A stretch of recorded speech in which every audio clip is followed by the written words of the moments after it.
Project Youth sponsors prevention, not cure.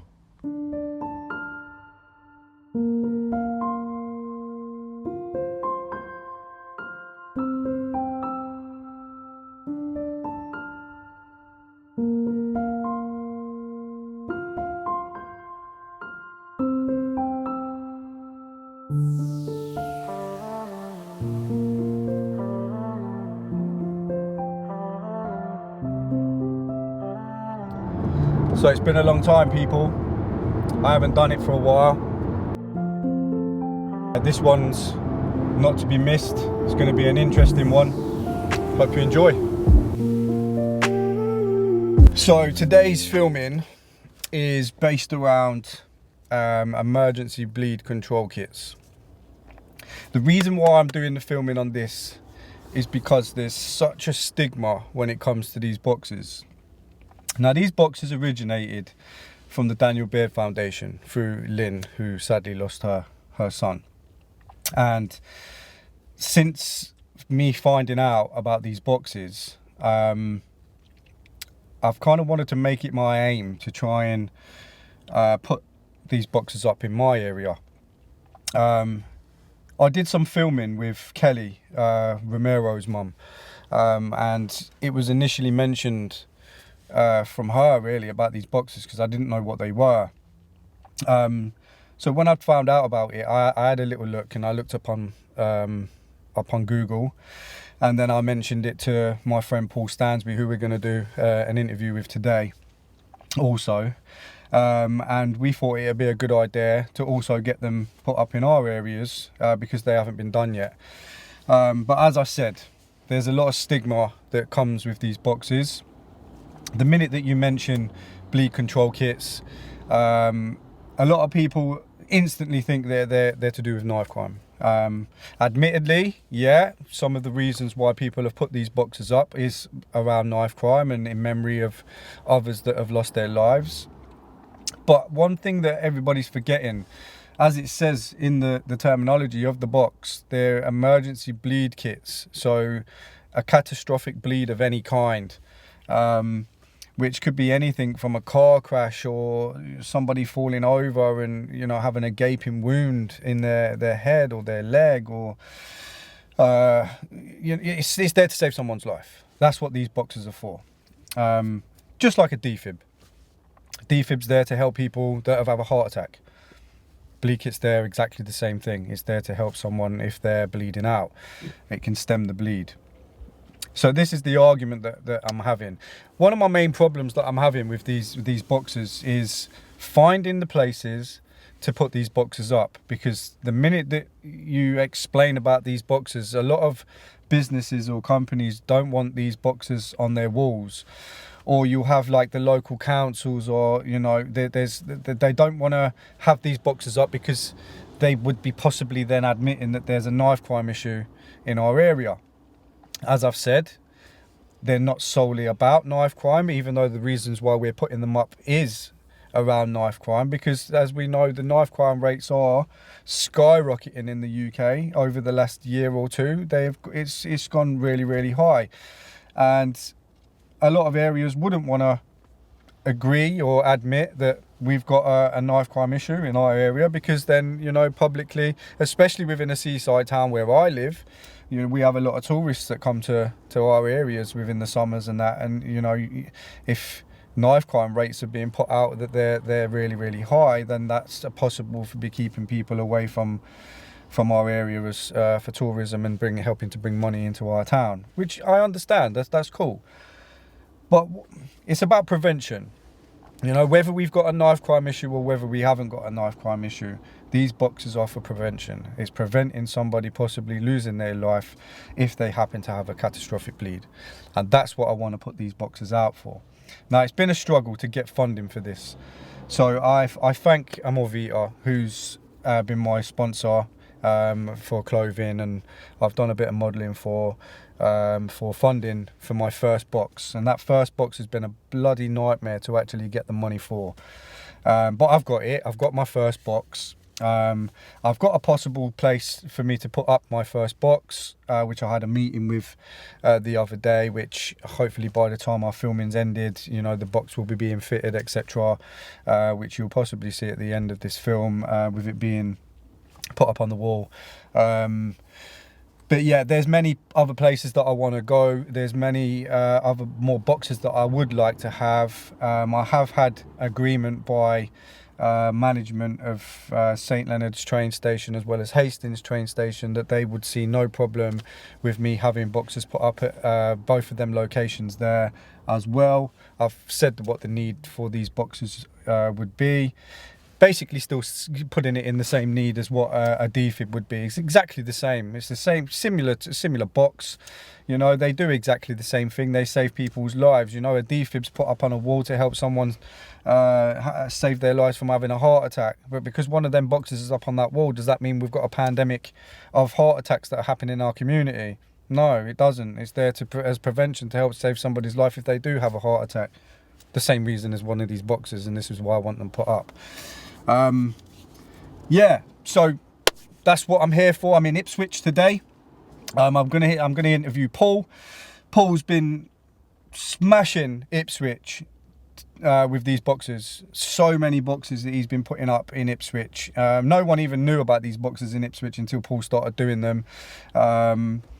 So yeah, the awareness around these boxes has been massive for Paul since putting it out. You know, he's put them all over local areas, around where his own brother was taken as well, which we'll go to that facility later, and have a look at what he's done there.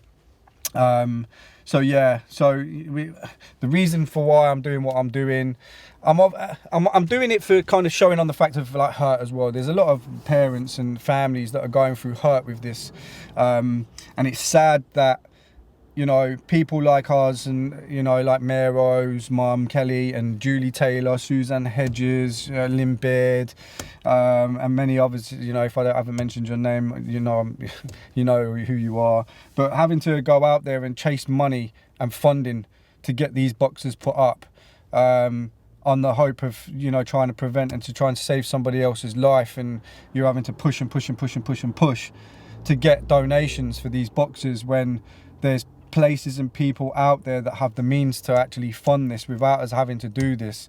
I think the priorities of our country have gone downhill a little bit with, you know, where we put our money, and I think it's quite sad and hurtful that, you know, whilst families are going through a lot of pain from losing a loved one to knife crime, they're also having to go out and do charity runs and, you know, ask for donations to get these boxes to put up in memories of their children that they've lost. I don't know. It baffles me with the priorities of the way people's minds work. I really don't get it. But that's why I'm doing this today. I'm just going to put out the awareness on the box, and to show, you know, in one area alone of what's being put out there. And yeah, and then, you know, everyone can get an understanding of the boxes and the Daniel Baird Foundation, etc. And you know, and you'll be more aware of what these boxes are and what they do to help save people's lives. So I hope you enjoy the rest of it, and keep an eye out for the song at the end as well. I've done a song on Heart. You'll probably hear the little backing track that's going to be playing alongside the filming today as well, but there's going to be a bit of a song that comes with that, as it usually does with the other stuff that I do usually. So it never comes without a tune, does it really? But yeah, wishing you all the best, and let's go and interview Paul Stansby.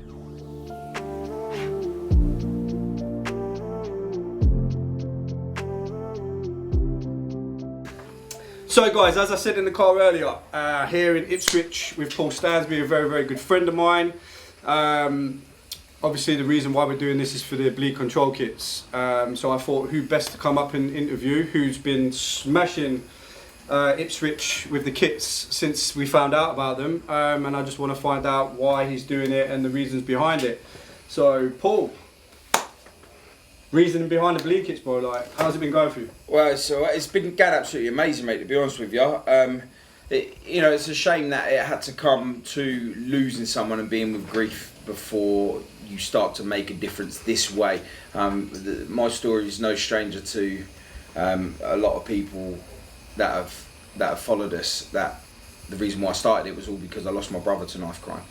He was taking one fatal stab wound, and that was him.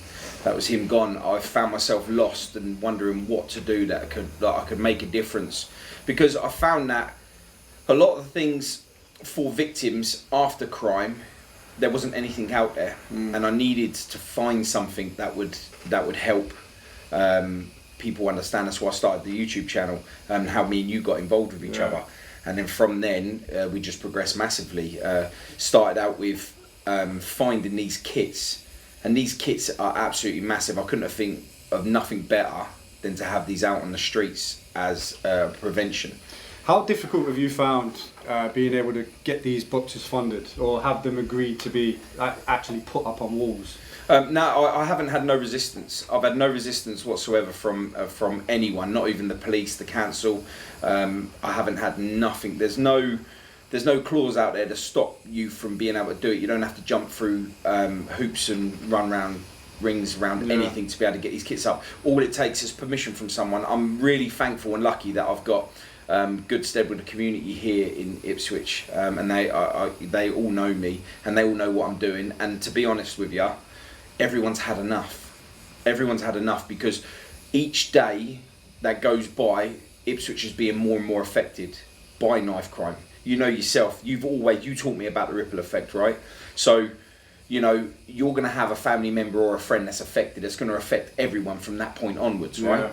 And this is what's happened. People are now so affected by knife crime, they're starting to feel it in the community, and the community are standing up. So when I am contacting these people to get funding put for each box, or to get one put on a premises, they're all game. They're ready. They're all ready to go. And the more people that are doing it, the more people are wanting to get involved. And it's absolutely massive. So is your local council on board with you? They are now, yeah. Yeah. Yeah. Like, I thought that I had to go through the council to make a difference, because they own like everything, right? Yes, you can put that up. No, you can't. I went to them for many, many different things to try and make a difference in the community. They weren't really interested. I just got buoyed off a lot. And it wasn't until I found out that I can put these up without permission, only from the owner of the building I need permission from. And then from that point, the council have took note. They had no choice but to take note, and they've jumped on board with us. And since I've gone ahead and started this campaign, the council and the police and the St John's ambulance, they're all back me. You know, they're all backing me, and it's got to the point where we've had meetings with the council now. They've come to us for the meetings, which is really good, and we've been able to get 14 boxes from them. So they have asked us for 14 boxes, which we're allowed to put in premises that they own, i.e. the parks, the sports centres that are run by the council. We're able now, with funding from them, be able to put the boxes in places that we wouldn't have been able to do if it wasn't for them. So they now are working alongside us, and it's been good so far. How have you been doing your fundraising for these boxes? Well, we've got a girl that works in the studio called Amy. She does she donates a day's tattoo money to buying the kits. She's successfully been able to buy just over 2 kits. One's already in play now, and the other one, she decided to use the money to go to a further event that will help us raise more money. We've got a basketball event where we get gang-related kids, street kids, and just normal kids that are of society. We put them all together, and we play a 3-on-3 basketball match against the police. And we do that in one of the estates called Chantry, who has had its trouble with gang-related crime. And it's been really successful. We're on our 2nd year. When we throw our next event, that's our 3rd year, we've rebranded it Street Kings Tournaments. So to give the kids something to be able to hold on to. They win awards, they come get notoriety, kids that don't normally speak to each other, postcode wars and all that lot. That doesn't happen at this event. Well, that's what, because I was at the last one, and like I was quite amazed to see like how much fun everybody was having at this event. with what you said about having kids that don't usually mix with each other actually playing basketball with each other as well as playing against the police as well, and the age range as well, yeah. And it was quite inspirational to see that the way that event was put together. There was hundreds of people there. 2,372 people. There you go, 2,000, so not even hundreds. So it was a really good event. Even like kids, little kids, was there having fun. My own children was there. My children were there as well, from 1 year upwards. It was a really, really good day. It was a good day. So it's good to see that you've got more events coming forward for that. But that has been so successful on the back of these kits. Yeah, you got to remember, the first time we ever done it, it was only about 1,000 people turned up, and they was like, they're just there for the money. Do you know what I mean? They were there just we were on their basketball court and that lot. The hype that the first one created for the second one, on top of the publicity from the newspapers, the news, the council, the community, all coming together, the second one was over double the success the first one was. So I can only imagine what the third one's going to be. We've got more prize money that's going into it, in turn bring a lot more people to help more raise money for more kits, and the good thing is we've been able to raise so much money for these kits, and local businesses are taking part in buying kits, that we're able to not only just do Ipswich, we've been able to work our way out of Ipswich as well. We're covering Felixstowe as well, and we've got some boxes. I mean, you linked with us, and we got you a box for Hastings. Yeah. We've got Aaron Lambo. He's got a box for Kettering, and we've just got to get these put in place, But we are reaching out to someone. We've got a contact now for Norwich, so there's going to be there's a multi-millionaire that's interested in getting these kits placed around Norwich. Just meetings that's going to happen. So fingers crossed, we'll be able to secure Norwich as well. So moving forward then. So what's your plans going forward? Well, how do you see the next year for you? No sleep. That's how I see the next year. Moving with being able to keep all of this, because it's not, as soon as you stop, the kids feel like you don't have nothing to do with them anymore, so they feel abandoned. The key thing is letting all the kids know and the community know that we ain't going anywhere. We're here to stay. We've recently done metal detecting around schools, local schools. Tell us about that just quickly. So we got an anonymous tip that some kids that were looking to cause harm to other kids in a school, and that they'd placed knives in an alleyway local to the school, i.e. literally right next door. It's attached to the school. We went down with the metal detectors. We managed to find all of the knives. There was 3 kitchen knives and 1 Stanley knife, and that was found down the side of the school. We tried to approach the school to let them know what's going on. They weren't interested. Ofsted was more important to them than the safety of the children. That's a video that you can see on the YouTube channel. And from that, it's allowed us to have the public be aware. So we gave them an option to let parents know that their kids are unsafe in that school for that day. They choose not to, and because of that, they forced our hand to put that onto social media so other parents can know. We've had nothing but success from messages coming through saying thank you so much. It's been absolutely insane. That's the messages that have come through on YouTube. Yeah. I've also had private messages DM me. I've got absolutely hundreds of messages. They're actually, the parents now are wanting to put together a meet. So all the parents will meet with us, the Crime Foundation, and then go there and see where we can go with trying to keep the kids safe in that school, because the school's not interested. So it has been really successful as a community, and being able to make it aware that you can't hide this stuff. You can't put a blanket over it. You cannot hide it. These are kids that are in danger, and knives are killing the kids, and it's the kids doing it. And of course, one of the ladies that's on my podcast channel, her son is very well documented. It wasn't long after my brother was taken. Her son was taken through knife crime, gang-related knife crime, and her story is on there, Tavis's story. He also went to that school. So one of the students and the gang, that's a local area, gang-related area.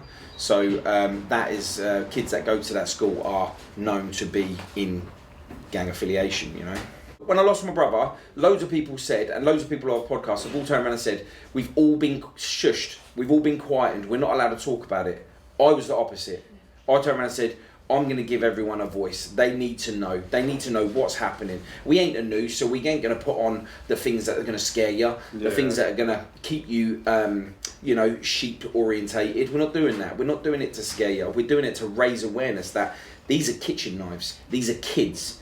They haven't got a house. Them knives are coming from your house, yeah? And your kids are carrying them.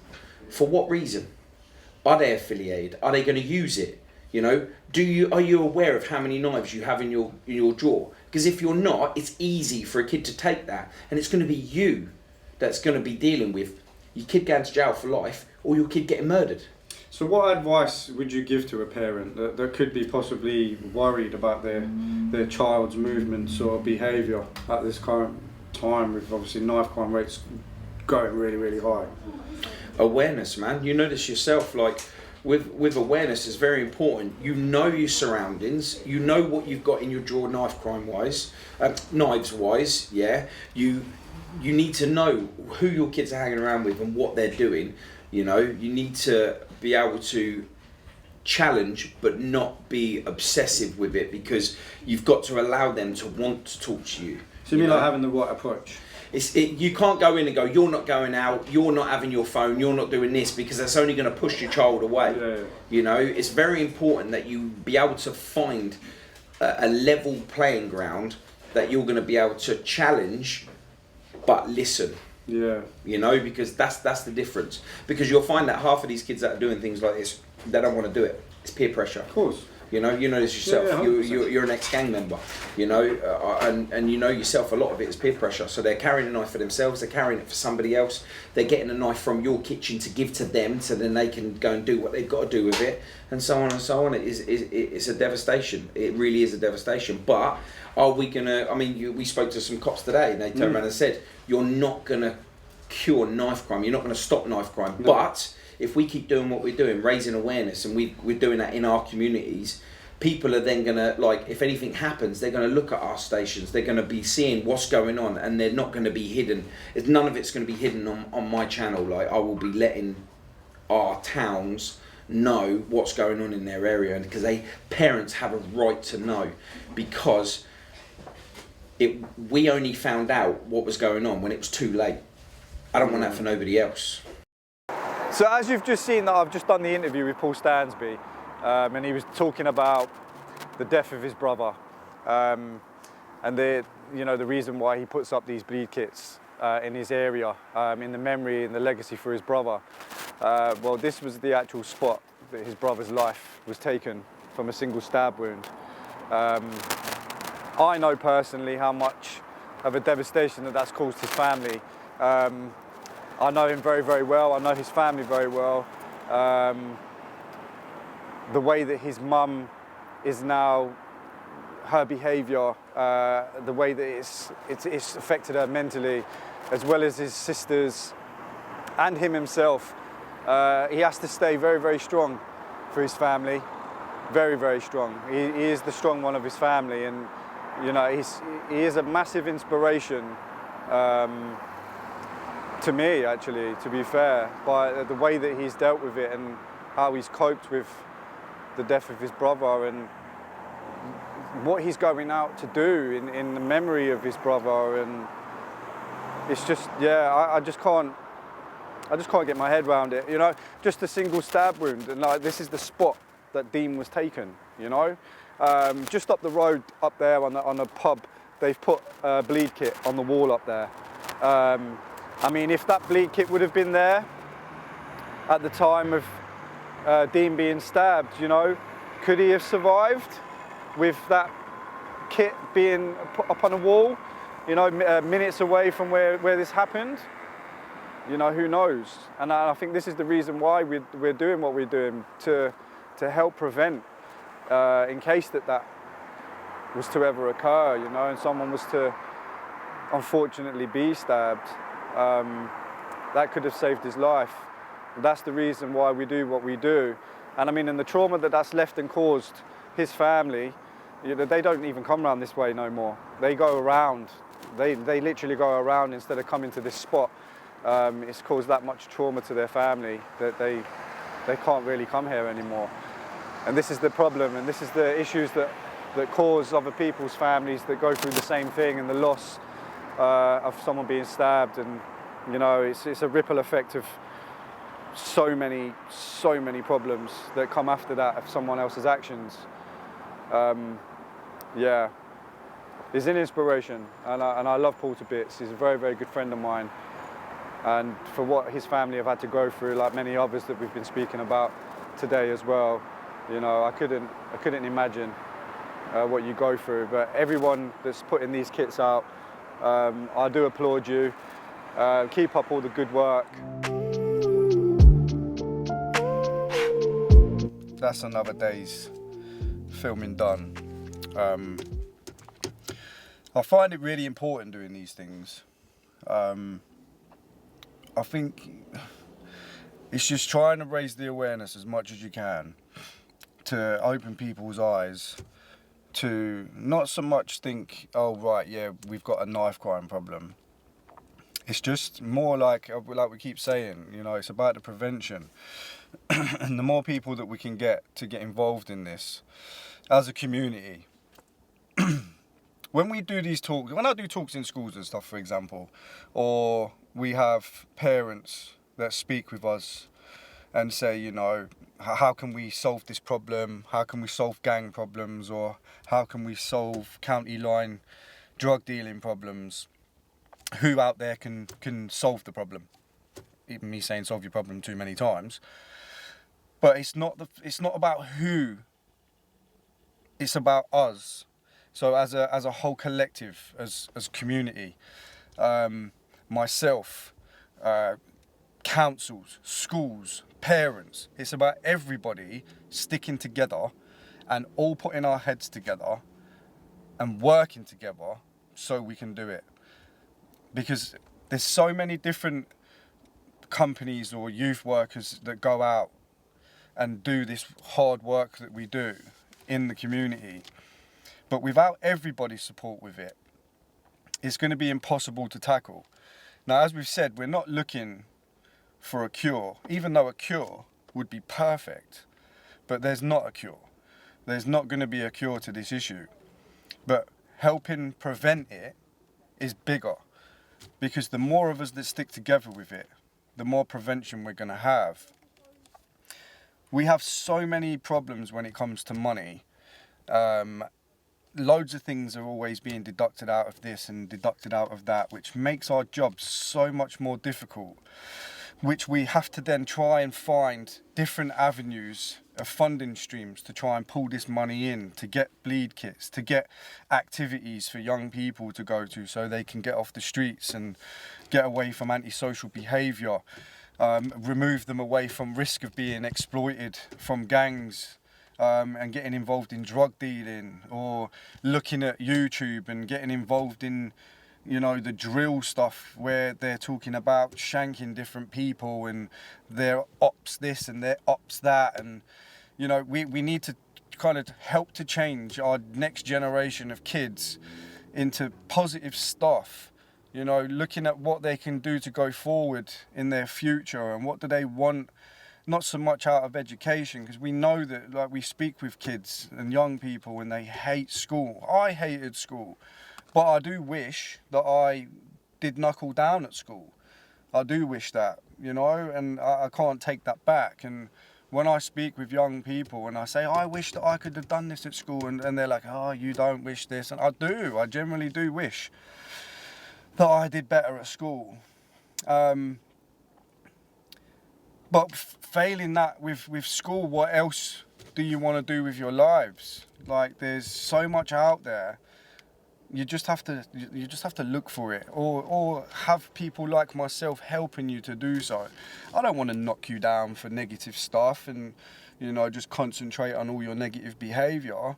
I want to look at all the positives. I want to look at what you do that's good for yourself and good in your community. And, you know, even going to school one day, not getting a detention, That's brilliant. That's an achievement. And this is the stuff that you need to be told. Well done. You haven't got a detention today. Because if you're usually getting a detention and you haven't, you're obviously doing something right.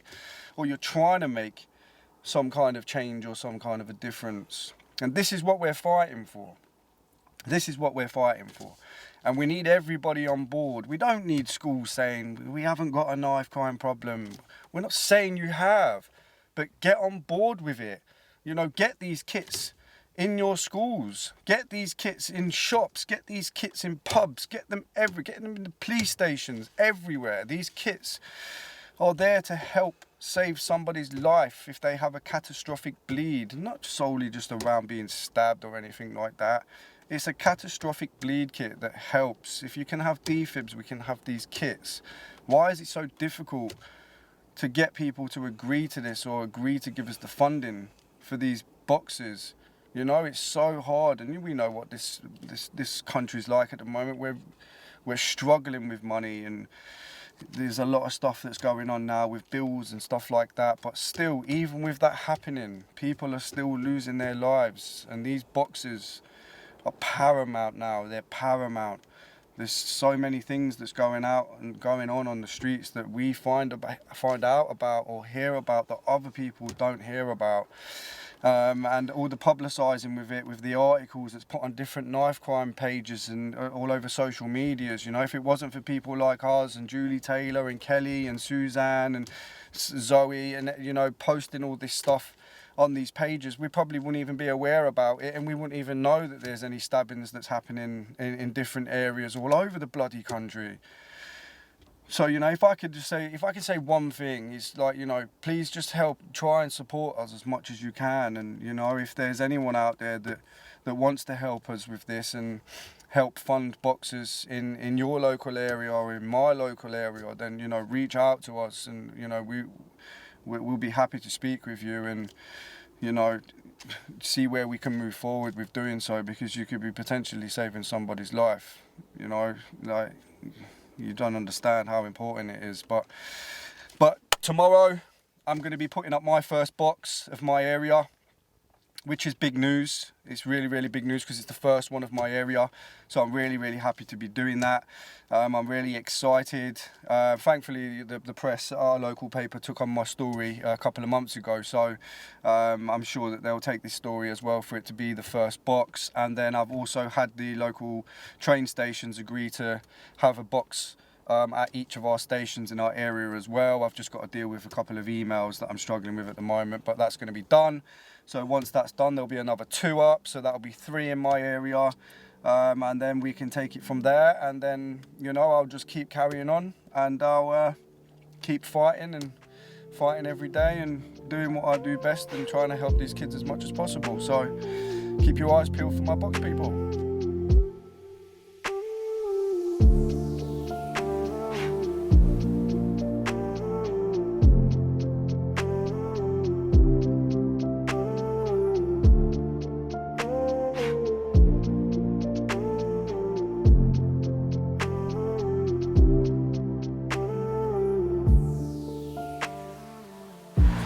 So as you've seen throughout the whole of this Prevention Not Cure documentary, you know, the importance of having these bleed kits up in our local areas. They're there as a prevention to help save people's lives. And obviously from today, we've also had a really, really busy day having my own box installed in my local area.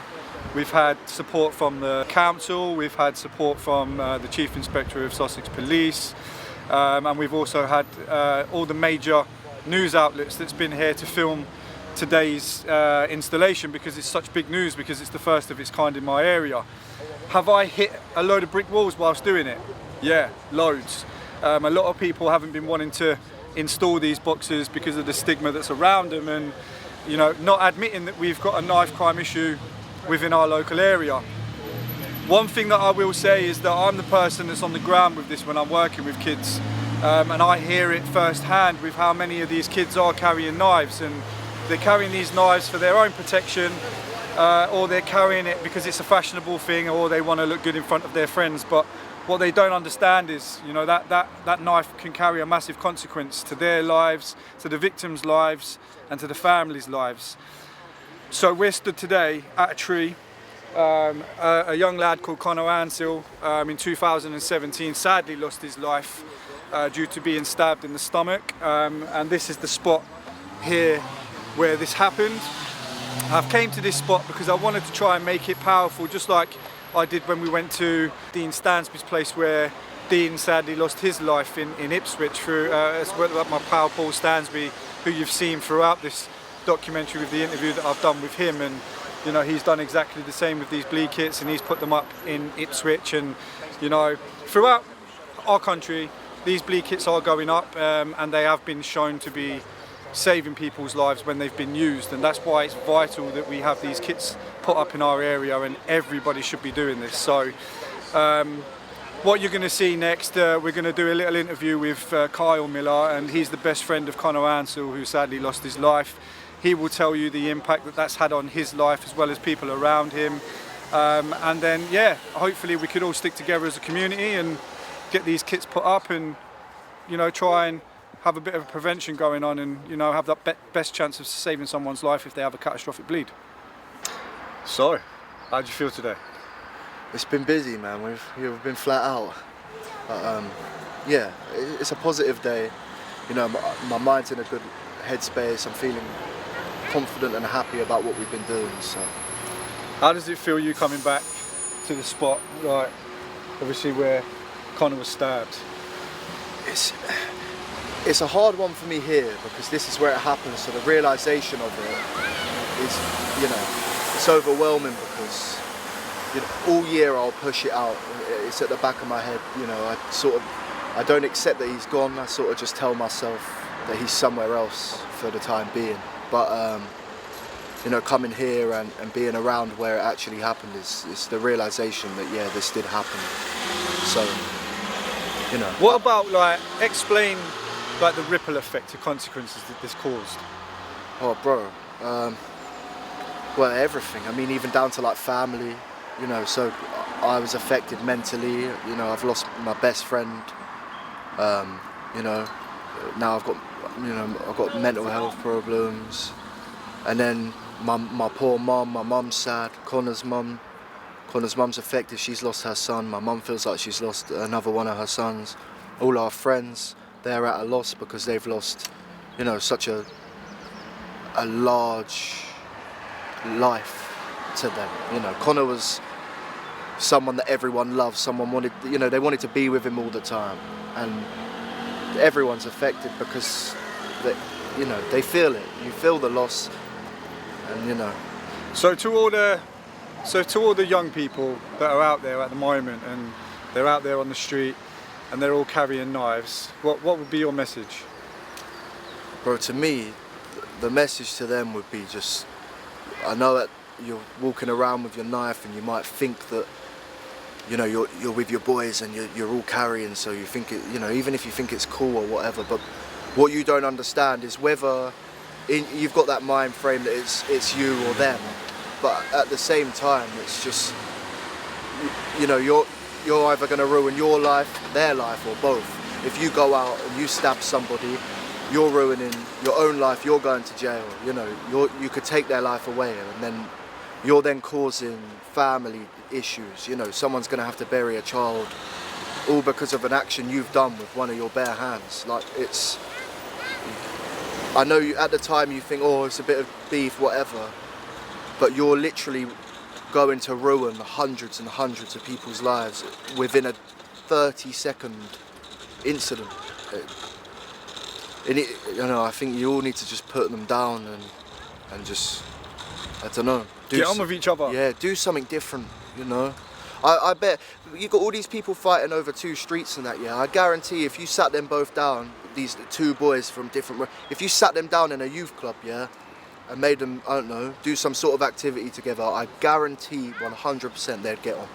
They'd end up pals. I've seen it with my own eyes. Yeah, exactly. They'd end up pals because once all the stigma's dropped, yeah, and you're just 2 genuine teenage boys, you're gonna get on with each other.